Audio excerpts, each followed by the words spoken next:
Well, good afternoon, everyone. This is Lloyd Morris with AVS Medical. Thank you for taking time out of your busy day to be with us for our ICD10 Medisoft Deep Dive webinar. Your presenters today will be my partner, Cindy, and we are especially excited to have with us Susie Churchy from McKesson Business Performance Services. Susie is a certified professional coder and has a wealth of knowledge about ICD10 that she's going to share with us all today.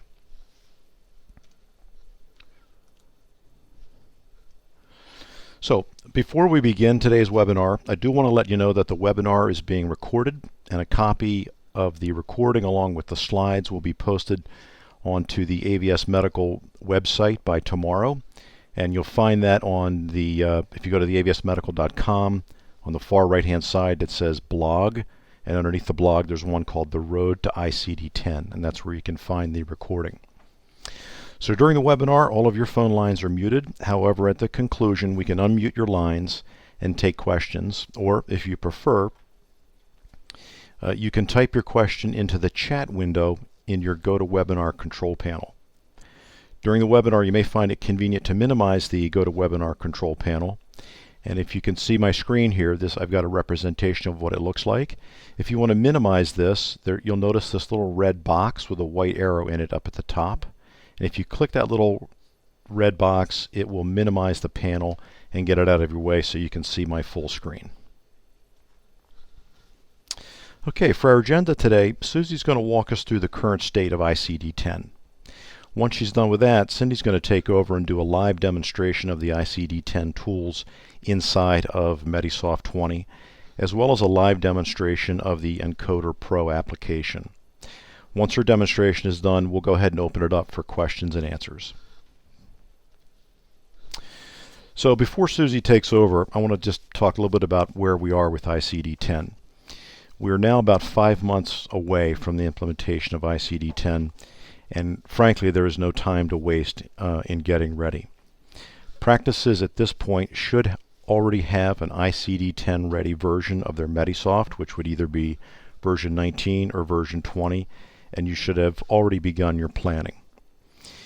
We believe that failure to begin this process now will result in significant cash flow delays starting October the 1st. Last year, as many of you may know, Congress had granted a 1-year extension to ICD-10. At this point, all signs indicate that ICD-10 is a go. Last week, both houses of Congress passed the Sustainable Growth Rate bill, and that bill is now headed to the President's desk for signature. And if you recall, it was in last year's SGR bill that the delay was added. This year, there is no provision for a delay. So from what we're able to read, from what McKesson and all of their Washington connections tell us, ICD-10 is headed forward, and it's coming very quickly. So with that, let's learn how we need to prepare and get our practices ready for ICD-10. And if you'll give me just a minute, I'm going to turn things over to Susie. And Susie, I'm going to go ahead and give you mouse control here. We're going to be in trouble. Okay, so right now is the time to be able to sit down and I believe start you have thinking it. So about go ahead and take it away. how Thanks, to Susie. best implement this ICD-10 project and be able to move forward. All right. So to begin with, as Lloyd said, the current where to start is to make sure that you're on a current version of Medisoft or a LITEC software in order that is ICD-10 compliant. So that's where to begin. If it's not there, then that's where you start, because without that, you will not be able to submit claims in the new ICD-10 format at all. So certain areas of where the practices will be affected. A lot of times we think of ICD-9 and it's based back on our billing side of it, and it's just us as the coders and the billers. That's where our world is. But in reality, the old saying goes, everywhere there an ICD-9 touched this practice, ICD-10 is also going to attach that. So you have to start sitting down and taking an inventory as to everything that is associated to your ICD-9 now is going to change to ICD-10. So it affects all areas of the practice, from the very beginning to the scheduling, getting referrals to the providers, documentation, and then coming back to billing and getting your claims out, which is the end result and where the money comes from. So as a No, practice, no we need to static. sit down and say, have you done work already? There's a lot of sites that I've worked with that they've already.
Tell people to stop chatting you.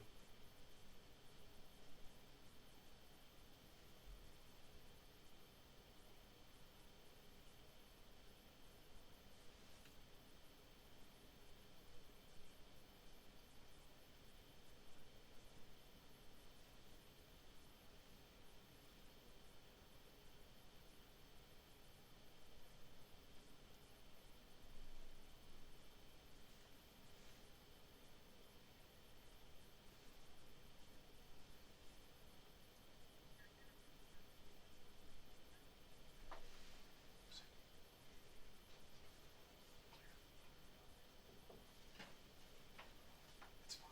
It's your phone. I just dialed it on the cell. Katie and Kristen both hear it. I can barely hear it. I just dialed it.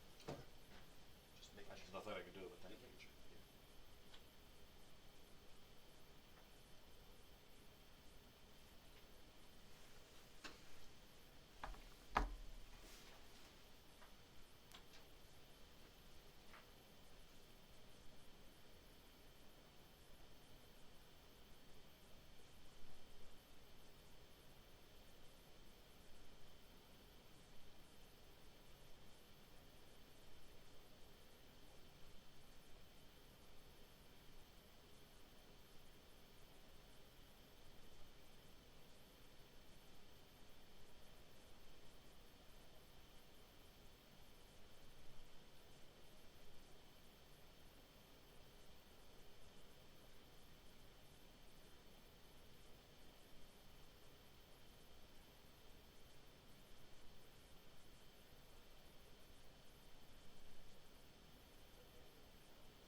June to July is to start kind of gathering some of that data, looking at, define, and document all configuration changes that may need into it.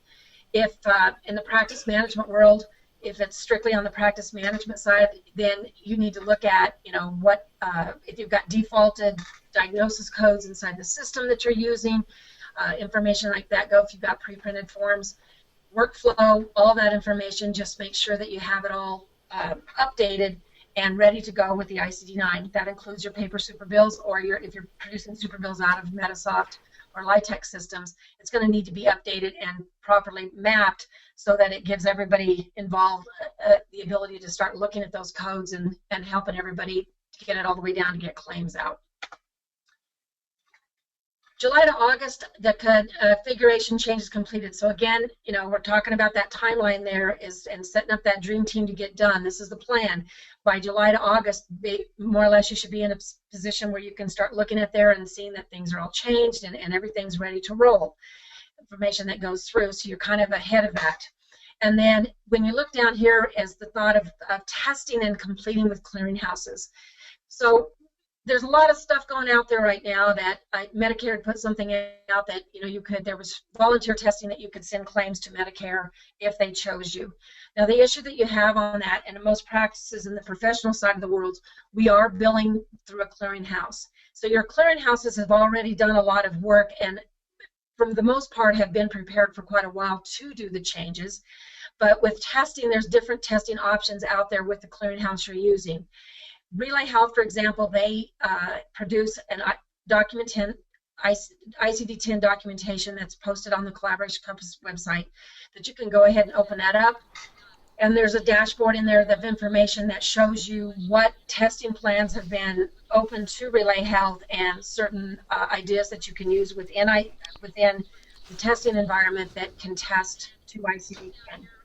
So with your clearinghouses and your insurance carriers right now, I highly advise to go on to your website and look and see all ICD-10 documentation that they're offering out there and read it and implement it into your plan and become very educated as to what's going on with this, so that your training, if you're going to go ahead and send test claims out, that to set up as time, because the clearinghouse is going to go ahead and the clearinghouse is dictated by the carriers, and that time frame for testing is what will be dictated back to you. Not all carriers are going to have end-to-end testing, which indicates that you can send claims out to the clearinghouse, and the clearinghouse sends it all on to the carrier, and then the carrier will return back with an 835 for answers. Some of them, like United Healthcare and those kind of carriers, it's called targeted testing. So with your clearinghouse, you might go back to the clearinghouse and they'll have it posted as to maybe you can send some test claims to the clearinghouse and they can return back 837s, which is feedback as to certain things of claims going out and coming back with errors and anything else on there that moves through it, so that it's going to give you a place to identify that testing to come back and see if you have things going on that need to be updated, fixed, and that kind of thing prior to October 1st. September 1 to October 1st is kind of the fine-tuning and based on the testing results. So there again, if you're sending out claims and you do participate in an end-to-end testing that the clearinghouse has offered, by then you're going to have an 835 come back. Keep in mind this is in a test environment, so you would be doing it strictly on a testing side of it, so you might have to send out test claims that come back with test results, not so much as connecting to your current accounts receivable. But when those results come back, take those to heart, look at them and see what kind of results are coming back in, so that you're prepared to be able to change things and fix things on there as they move through to verify if you're going to have any problems or not. The other thing, again, is kind of circling back, as I said to the beginning of this presentation. Look at your current AR as of now. I mean, some of us have great ARs and some of us have issues going out for certain claims we're billing out, and all of a sudden the carrier decides to quit paying multiple units on it, etc. Look at that kind of issue there, because that's where you just really want getting back into your whole world. If you've got a billing department or billing people, press on the importance of getting that accounts receivable as current as possible, so that when this hits, you're not still out there trying to fight claims in an ICD-9. You'll have the ability to do the dual coding, but you really don't. You really want to be able to have the whole office focusing on the current and the ICD-10 situation going on, versus having to fight a lot of old claims back if the accounts receivable is a little out of control. Make sure that up to that date that your current claims are billed out, that you don't have a situation where you're a couple of weeks behind in billing, make sure that things are as current as they possibly can be, so that moving forward, you're in the new world coming through as well. And then again, is in that last month of it, if there's processes that have been working on, or there's some holes in the situation, go back to tweak that or reinforce the staff training as to go through as to certain things that are happening in there, or maybe people aren't sure of what's happening overall. Training and resources. So when we talk about getting different training and resources, like I said earlier, there's a lot of different free options out there that you can look at. Medicare right now has a great one online, and there's other sources out there. If you belong to certain organizations, those are great. The payers and clearinghouses are all offering information. So I just invite you, as I've done, is just read and read and read, get information as soak it up, because it's all going to come into play and it's going to be necessary. The other thing is that just above here is you look at purchase coding books or tools. So there's a lot of different options on that as well.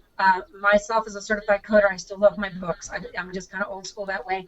But there's a lot of different online tools out there to use, as well as even using like with the Encoder Pro, with Metasoft, LITEC, with your mapping and that kind of information that goes on. If you don't have an ICD10 book at this time, or a tool that's going to give you all your guidelines, then I definitely am going to say right now you need to make sure that that is current and new, because with the guidelines in ICD-9 and ICD-10, there's some changes going on, and so it's going to be important that you have those and the ability to move forward on that, to be able to use those and purchase a tool to be able to use. The list of contacts and clearinghouses on top players, as I said a little bit earlier. Relay Health offers a great dashboard, and all that information is on there. If you're using other clearinghouses, go onto them and find out, just type in ICD-10 in the search and find out all their documentation and the processes that we use, and it'll give you an idea as to the different types of testing options that are available to you via the clearinghouse. I don't think there's going to be very much, when you're using the clearinghouse, the ability to go and test directly to them. There may be options if you're using a patient portal that you can do things. The only thing that I'm not real happy about that when I hear that is that if I'm sending something through a portal, I'm not using my system to do it. So, I mean, you might, they may allow you to do that, but you're not being able to go ahead and send something out of your system that's going to give you a better idea as to what's happening with that, or if there's things in your system that's wrong.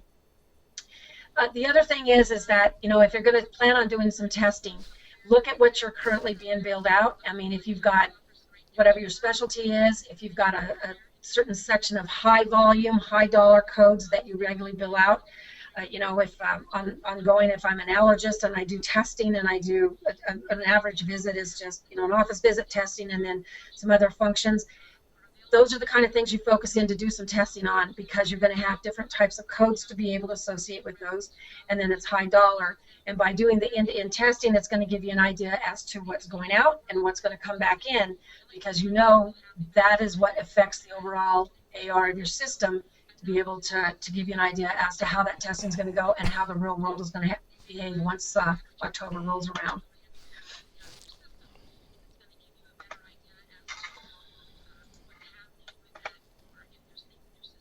So kind of where to begin. Again, there's, you know, where do I begin? One of the things that is, I'm going to recommend, whether you have an electronic health record or you're still doing a paper system on that, is that not only is the diagnosis changing, but also documentation is changing as well. So with that being said, on your project, to know that there may be certain things that need to be addressed as you start moving forward. If you're pushing down from an electronic encounter form to an EEF, templates need to be updated and changed so that they affect the diagnosis codes coming through.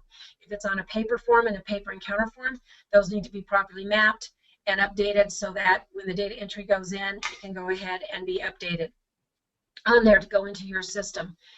Information. So a lot of that ties back to your training and documentation training on the side, but definitely those need to be addressed so that you can look at that to understand what does need to be changed.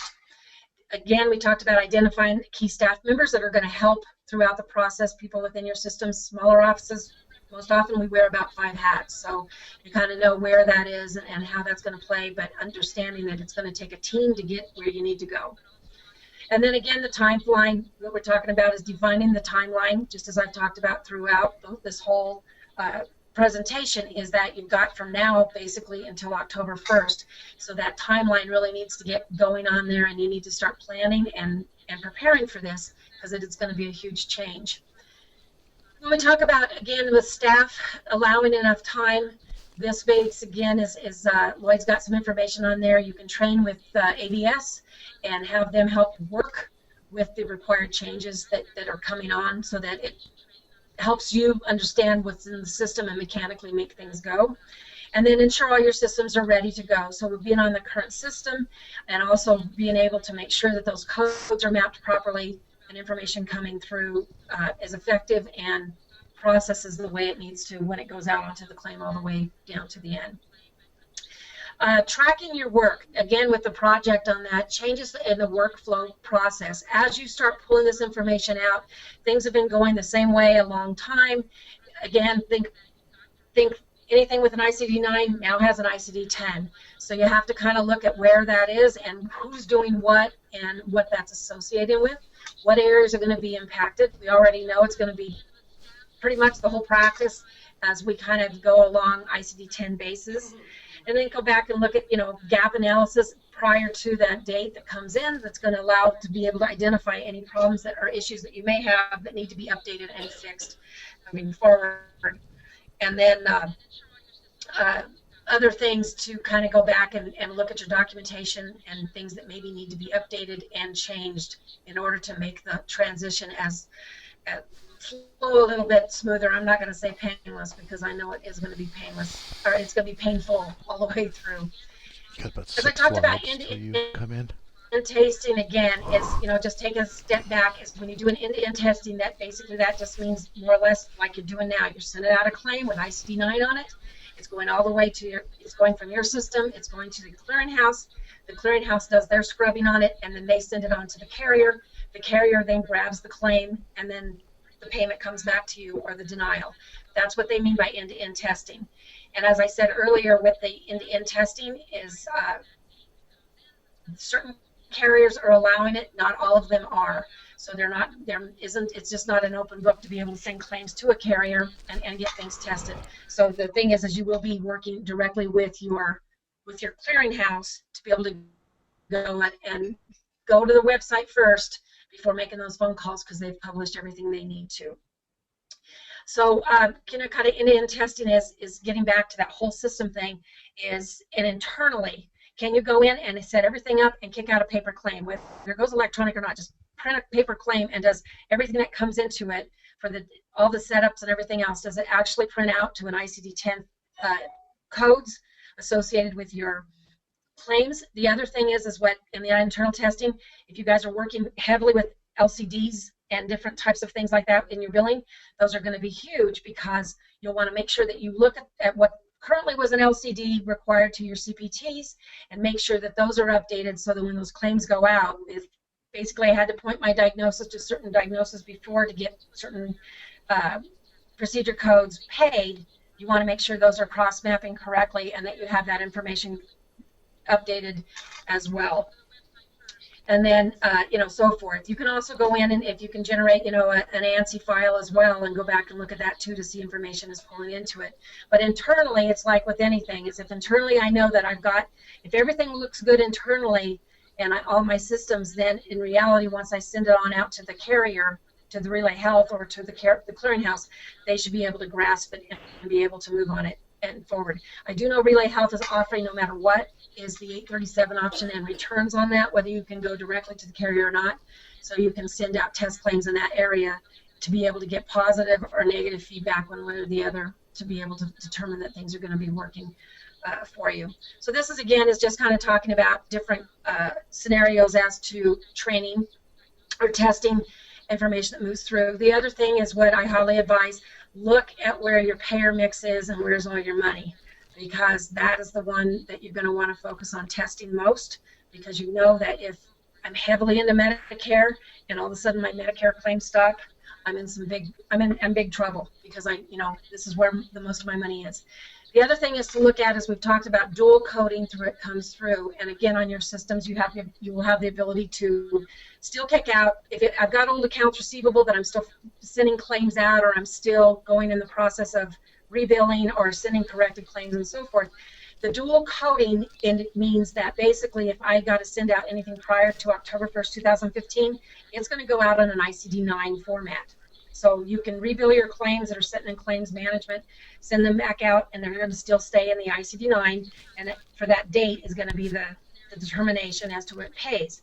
Moving forward after October 1st, if I have carriers such as maybe your state workers' comp, if they come back and say, nope, we're not changing yet, your system has defaults, it's going to give you the ability to be able to kick out work comp claims. If that's the carrier that, if they're saying they're not going to recognize 10 yet, you could still bill in an ICD-9 format versus the ICD-10. So you still have that ability to be able to do anything there.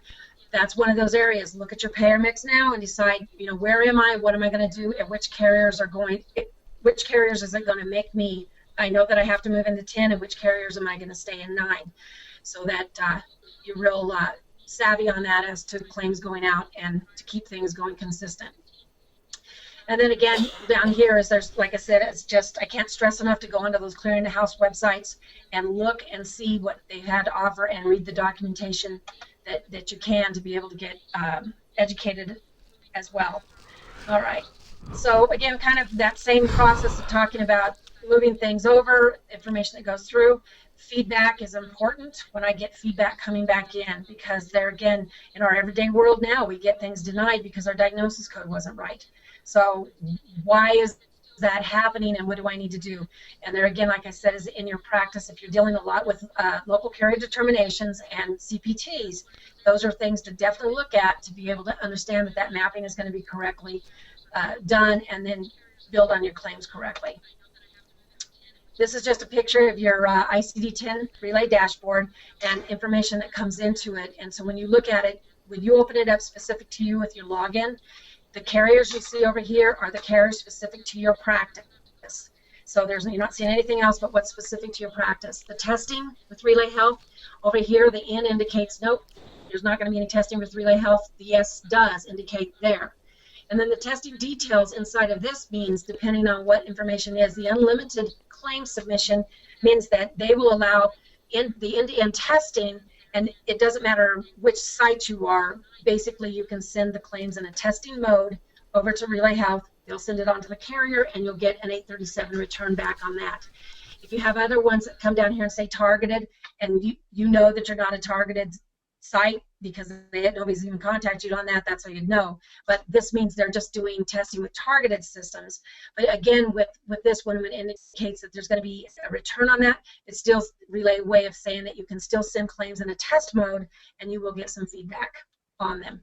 All of that information is documented on Relay Health on their website and their ICD-10 documentation, as well as an excellent training on the dashboard and all the information pertaining to that, so that you can go onto there and go through it, and you can stop it and start it till you really got it down as to what is required. So this is just, again, resources, information that goes through on this information, on this different websites and that kind of thing that will allow you to go back in and test on that. All right, Lloyd, mine is not moving on into any more areas there, but I think with these references, we've just got some reference listed, like to Medicare's website and that kind of thing there. Okay, great, Susie. This is Cindy. Thank you so much. That was quite an in-depth and complete review of everything we need to be rethinking about again. And what I'd like to do at this point is go ahead and have you give me the mouse control. Awesome. Lloyd says I have it. Okay. And if you would be so kind as to hang on just for a little bit, we'll open it up to questions in a few minutes once I get a chance to show some of the tools that we've got available in Medisoft to help with this big transition. So first of all, Susie touched on quite a few things to reconsider, and to me it's a little bit like Groundhog Day. We went through this alert drill about a year ago. The date was pushed off, And now here we are all over again. And it's time to ramp up and start getting ready for that October 1st deadline. One of the first things, of course, is to have Metisoft 19 or 20, which do include certain tools that are going to make it a little easier to get ready for ICD-10. So I've got my Metisoft version 20 open on the screen, and you'll notice that if you go to Tools, there's a brand new section of the software in both 19 and 20 that talks about these ICD version tools. The first is going to be to set the ICD version itself. And in this case, you're going to be able to go in and decide that the code set is moving to ICD-10, and you're going to give the effective date. And at this time, of course, we think it's going to be October the 1st.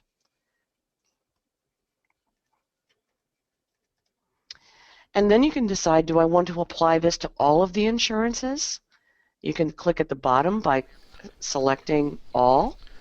But as Susie mentioned during her talk, there will be carriers that do not move to ICD-10 as of October 1st.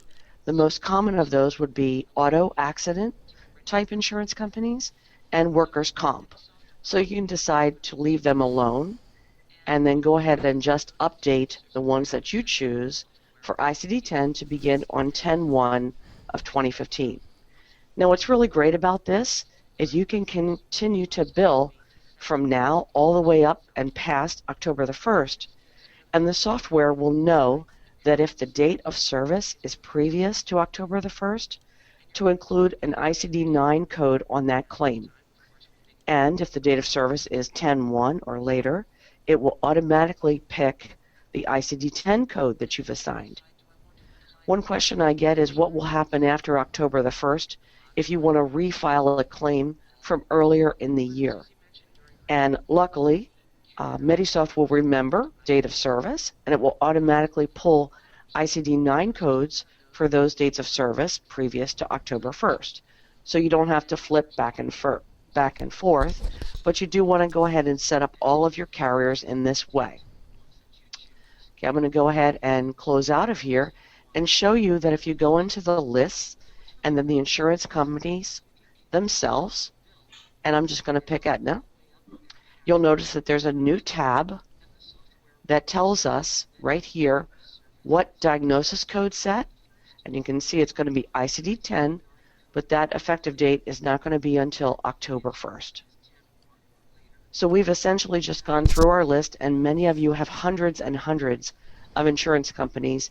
You can use this new tool to add this information into your entire payer list. Heading back to tools and services, at this point we're going to talk about the ICD-10 code mappings themselves. I'm going to click on that, and you've got some instructions on the first screen, but basically I'm going to jump into these next two tabs, one-to-one mappings and other mappings. In the one-to-one mappings, we're using the GEM tool, which has been released by CDC to suggest the general equivalency mapping for a particular ICD-9 code. So in my demo database that we're looking at here, you can tell that, and I'm going to pick on a certain ICD-10 code, ICD-9 code. Down in these areas, should we decide to do a one-to-one mapping, the software will look up an equivalent ICD-10 code for the ICD-9 code that you have in your system. And for those of you who have been studying on the transition from 9 to 10, you know that there are only a certain percentage, less than 20%, that will map one-to-one. So should I decide to take all of my codes that I currently have, I could essentially do a one-to-one mapping for these particular codes and then add them to my system by clicking on Create Selected Code at the bottom of the screen. So now I've created one-to-one mappings for all of those ICD-9 codes that I had in my previous system, and I've added them into the new one, and we'll take a look at that in a minute. More challenging, though, are the other mappings. And we've got one right here, which is an ankle sprain. The current ICD-9 code is 845.00. And this particular code that's been used in the past is for an unspecified site. So we don't know if it's right or left ankle. We don't know if it's first time or a subsequent injury. And at the bottom, my GEM tool has told me I've got 2 different codes that I can map to. But this is really kind of a challenge for most practices, because I'm going to jump in to a code mapper. This one happens to be family practice. And in your research and in your decision making, where you're going to choose which ICD-10 codes are going to be used in your future practice after October the 1st, you want to research whatever your specialty might be and take a look at some of the suggested codes based on specialty. I've scrolled down here. This is a family practice code mapper. You can certainly get suggested super bills from all the various specialties, the American Association of Family Practice, for example, or pediatric associations. Hold on, please. Excuse me, I have a cough. But as you'll see, with the 845.00, on the right-hand side, we've got up to 12 different codes that would be used.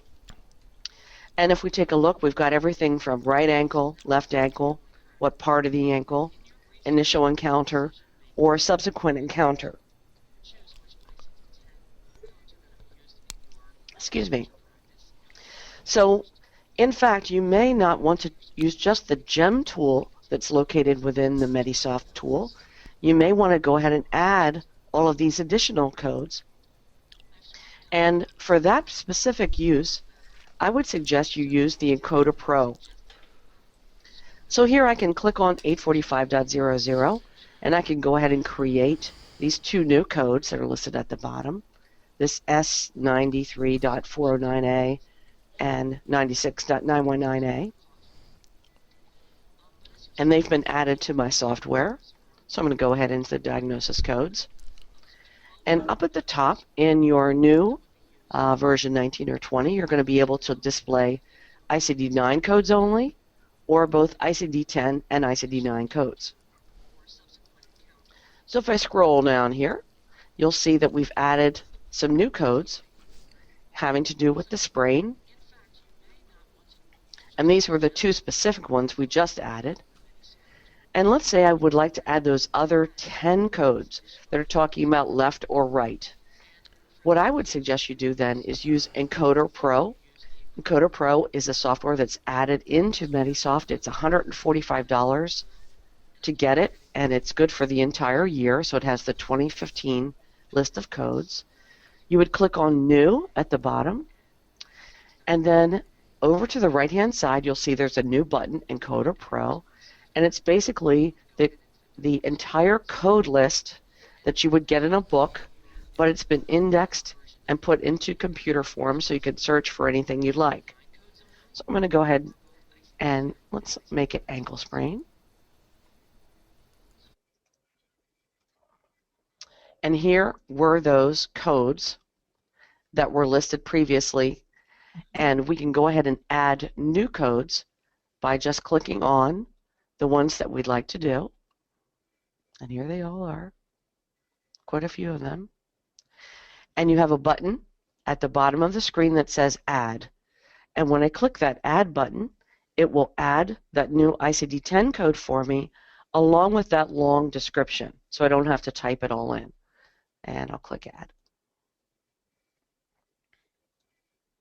Okay, so that would be a very efficient way to add new codes versus looking them up in the ICD-10 book and typing all the information in. It also acts as a nice dictionary search for you, so if you're looking to see all the possible codes using a specific term, you can do that within Encoder Pro. Okay, the last tool, let's see, we've got under services is check for updates. And in this case, that would be if in fact there's anything added to version 20, then you'll see an update available for the Medisoft software. At this point, we don't have any available for that. So, Alrighty. If there's any questions regarding the Medisoft tools here and also Encoder Pro, along with any questions that we have for Susie, we're going to go ahead and open it up for questions now. And if you'd be so kind as to, on your toolbar, you can go ahead and click the little hand if you have a question.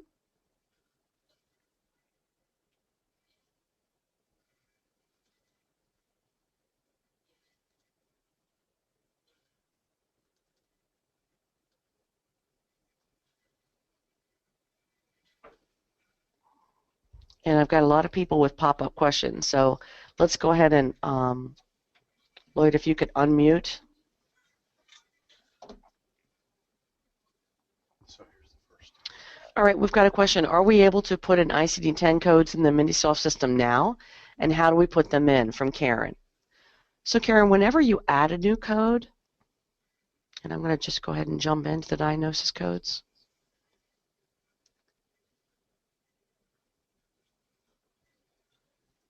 And let me scroll over here.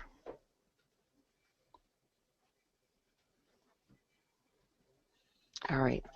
As you notice, down here we've got a lot of codes. When we clicked on that one-to-one mapping, the software will take the ICD-9 code. In this case, it was 005.9, which happened to be food poisoning. And it added an ICD-10 one-to-one mapping, which was A05.9. And over to the left, it added that new code, A05.9.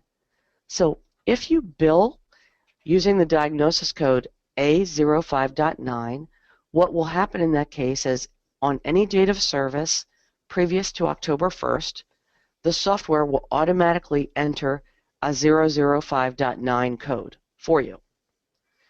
If it's a date of service after or October the 1st and later, it will automatically put in the diagnosis code A05.9.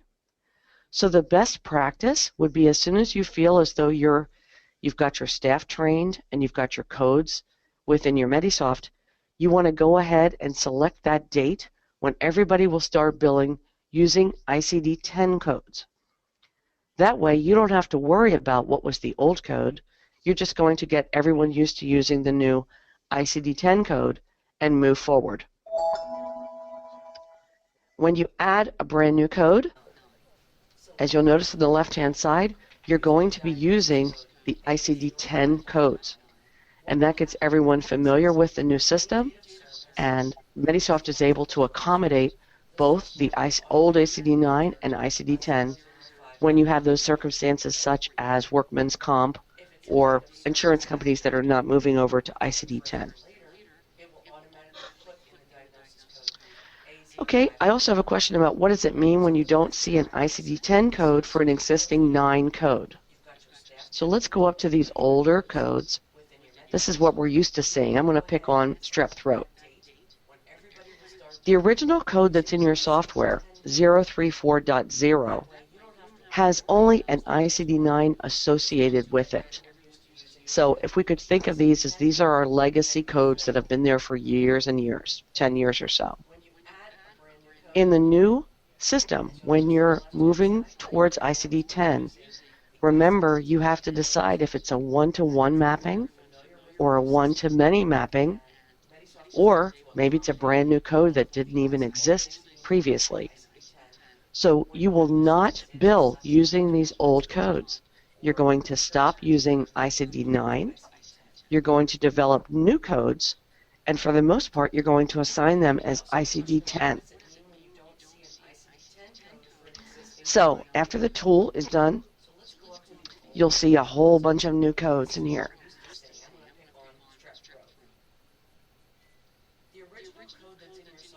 For example, we were talking about our strain codes. I apologize, I have a cold, guys.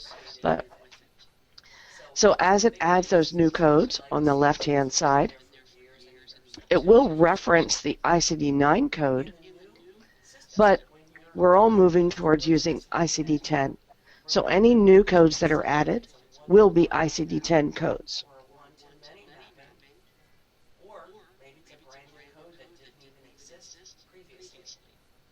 So you will not build using these old codes. You're going to stop using these. We have a question from Teresa. Teresa, we're going to go ahead and unmute your line. Do you want to go ahead and ask your question? Sure. Can you hear me? Yes, ma'am. It's looking like going from the mapping, when we go from 9 to 10, it automatically puts the X's in there if they are required as placeholders. Is that correct? Yes. Susie, you want to take that question? Yes, you are correct on that, because what the X represents in the ICD-10 world is that there may not be the code requires that many digits on it, but it needs to fill in with that X as a value.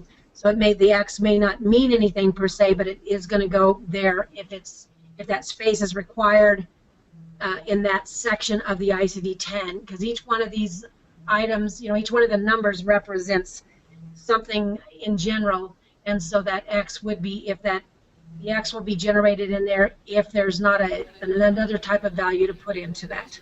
Okay. And then also, obviously, there's some that don't require that. So, like when we're filing our claims, beginning with dates of service October 1st and forward, then some of them we won't have a need to put an X in it. It'll just be like, for example, like what's on the screen right there, like low back pain. It would be the M54.5, and no X's or anything. But like down below, there was a line of ligaments of lumbar spine where it has the S33.5 XXA. It will be just as it is. I mean, that will be the correct code as far as an ICD-10 code that we put, because I've had a lot of people have controversy about that. Oh, no, you have to have an X for every code that you have. And I'm like, no, that's not the way I understand it.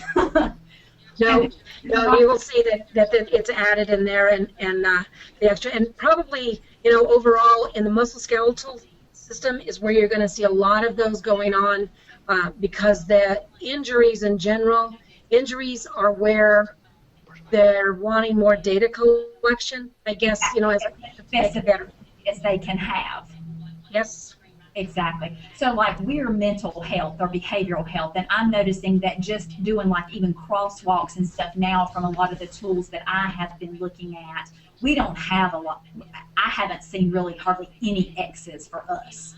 And everybody, we have people, there's a group of us and stuff like that, and they're like, but this has X, there should be X's, and I'm like, no, I don't think so. I said, I think what it is.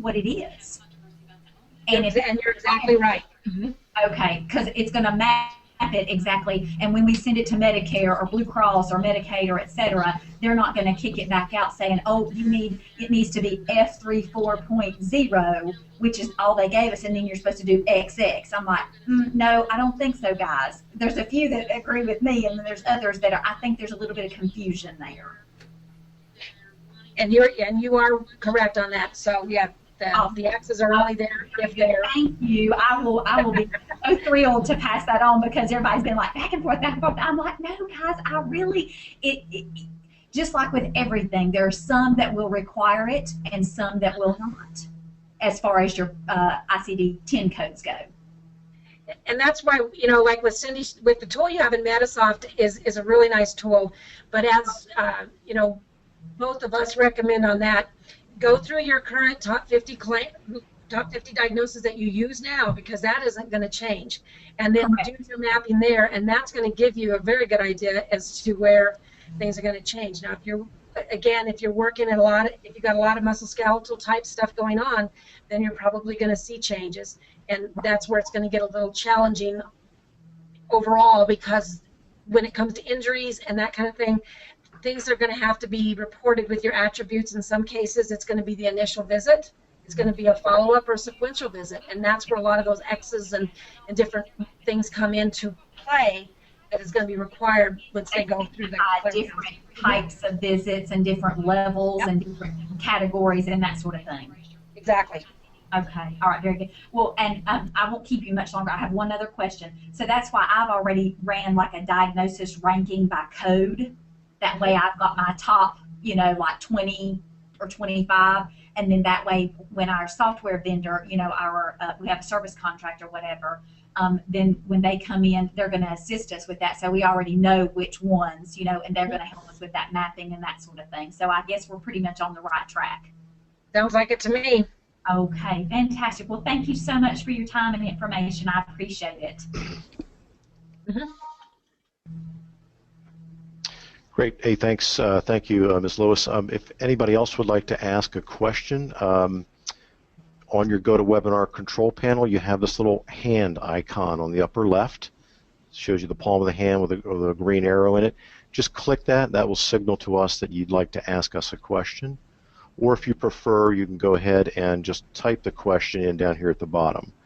We've got another question here. Karen, I'm going to go ahead and unmute your line.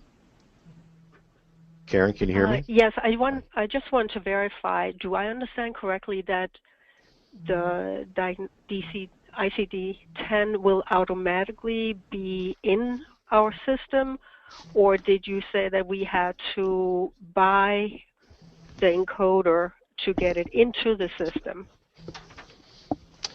Hang on, Karen. I'm going to have Cindy answer that for you. She heard it. Hang on a second. The mapping tool is in Medisoft. So the GEM, the GEM tool, so if you want to utilize that, it's included. If you wanted to add brand new codes from a library, then you would need Encoder Pro. And that was that tool that's $145 one time a year. And then you have the complete dictionary available to add in any tools that you'd like. Okay, thank you. Thank you.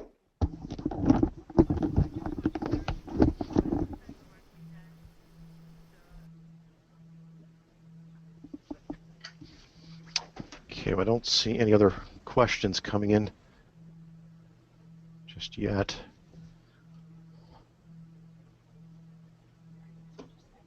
Yeah.